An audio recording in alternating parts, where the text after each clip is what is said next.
하나님의 말씀은 마태복음 18장 3절입니다.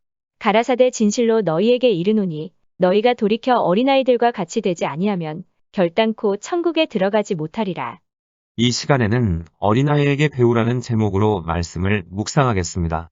예수님께서는 어린아이들을 사랑하시고 귀히 여기셨습니다. 아울러 어른들에게 말씀하시길 너희가 돌이켜 어린아이가 되라고 하시며 그렇지 않으면 천국에 들어가지 못한다고 말씀하셨습니다.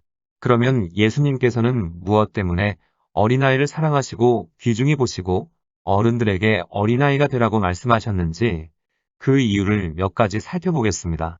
어린아이에게 첫째, 진솔함을 배우라는 것입니다. 어린아이는 어른에 비해서 솔직하고 진실합니다. 마음에 무엇을 숨겨두고는 배겨내질 못합니다. 예수님께서는 강도 창녀를 불쌍히 여기시고 사랑하셔서 용서해 주셨지만 눈밖에 벗어난 사람이 있었으니 그것은 외식하는 자들, 즉 서기관들과 바리새인들이었습니다. 외식하는 자란 위선자인데 회칠한 무덤과 같이 겉은 멀쩡하나 속은 썩은 시체와 같은 한마디로 겉과 속이 다른 사람이여 진실치 못하고 거짓된 자여 이중인격자라는 말입니다. 하나님은 죄가 많고 적고를 떠나 솔직하고 진실한 자를 기뻐하시고 사랑하시고 구원하십니다. 하나님이 크게 쓰시는 신령한 사람들의 특징은 어린아이처럼 진솔하고 단순하다는 것입니다. 회개하고 거듭나면 위선적이고 야가 빠진 사람이라도 어리석어 보일 정도로 솔직한 어린아이가 됩니다. 비옷을 입고 있으면 아무리 많은 비가 와도 젖지 않듯이 위선의 껍질을 쓰고 있으면 하나님의 신령한 은혜가 깊숙이 들어갈 수 없습니다. 위선의 너울을 쓰고 있으면 결코 은혜를 받을 수 없는 것입니다.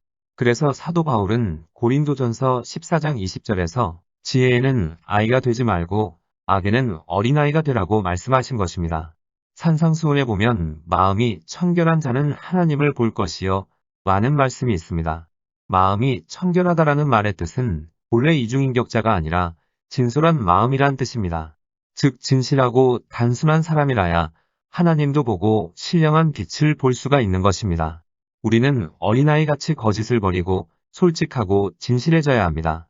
아무리 지식이 많고 돈이 많다 할지라도 솔직하지 못한 사람, 거짓된 사람, 이중인격적인 사람은 하나님께서 미워하십니다. 어린아이에게 둘째, 겸손함을 배우라는 것입니다. 어린아이는 어른에 비해서 겸손합니다. 본문을 보면 예수님께서는 너희가 돌이켜 어린아이가 되라고 하시고 이어 4절에서 그러므로 누구든지 이 어린아이와 같이 자기를 낮추는 그이가 천국에서 큰 산이라고 하셨습니다.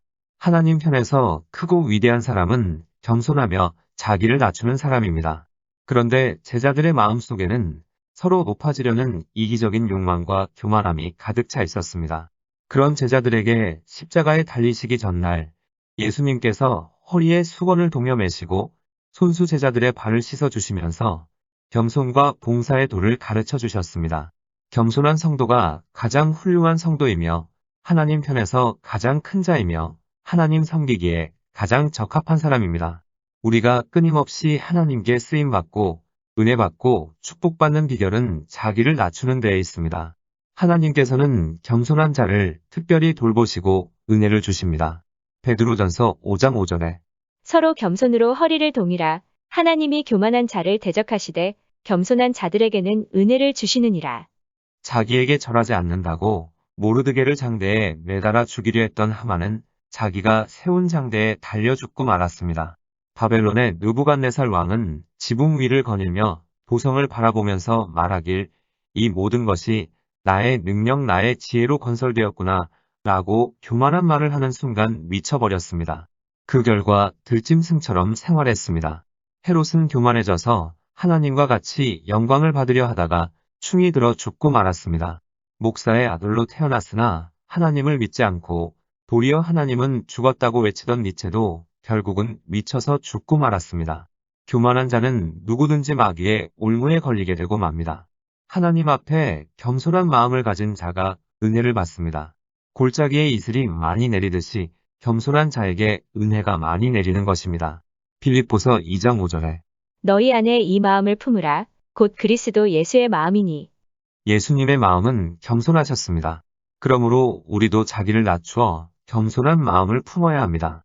어린아이에게 셋째, 의지함을 배우라는 것입니다. 부모의 돌봄이 없이 어린아이가 생존하기란 힘듭니다. 그래서 어린아이는 부모를 의지하고 따릅니다.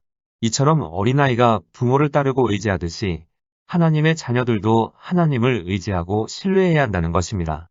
어린아이가 약하고 힘이 없듯이 우리도 약하고 무력하기 때문에 이를 알고 하나님만 의지해야 합니다. 하나님은 이런 자를 돌보시고 보호하십니다. 마태복음 6장 31절로 32절에 그러므로 염려하여 이르기를 무엇을 먹을까, 무엇을 마실까, 무엇을 입을까 하지 말라. 이는 다 이방인이 구하는 것이라 너희 천부께서 이 모든 것이 너희에게 있어야 할 줄을 아시느니라. 잠언 3장 5절로 6절에 너는 마음을 다하여 여호와를 의뢰하고 내 명절을 의지하지 말라. 너는 범사의 그를 인정하라. 그리하면 내 길을 지도하시리라. 우리의 지혜와 총명을 의지하고 말고 하나님만 전적으로 의지하라는 말씀입니다. 무슨 일이든지 처음부터 끝까지 하나님을 앞세우고 하나님을 의지해야 우리를 보호하시고 인도하시는 하나님을 체험할 수 있습니다. 어린아이에게 넷째, 탐구심을 배우라는 것입니다. 어른은 더 이상 잘하지 않습니다. 또 배우려 하지도 않습니다. 그러나 어린아이는 자라면서 배우려고 합니다. 즉 탐구심이 넘쳐나는 것입니다. 우리 역시 이런 어린아이와 같이 영적으로 신령한 은혜를 사모하여 성장 발전해야 합니다. 베드로전서 2장 2절에 갓난 아이들 같이 순전하고 신령한 젖을 사모하라. 이는 이로 말미암아 너희로 구원에 이르도록 자라게 하려 함이라.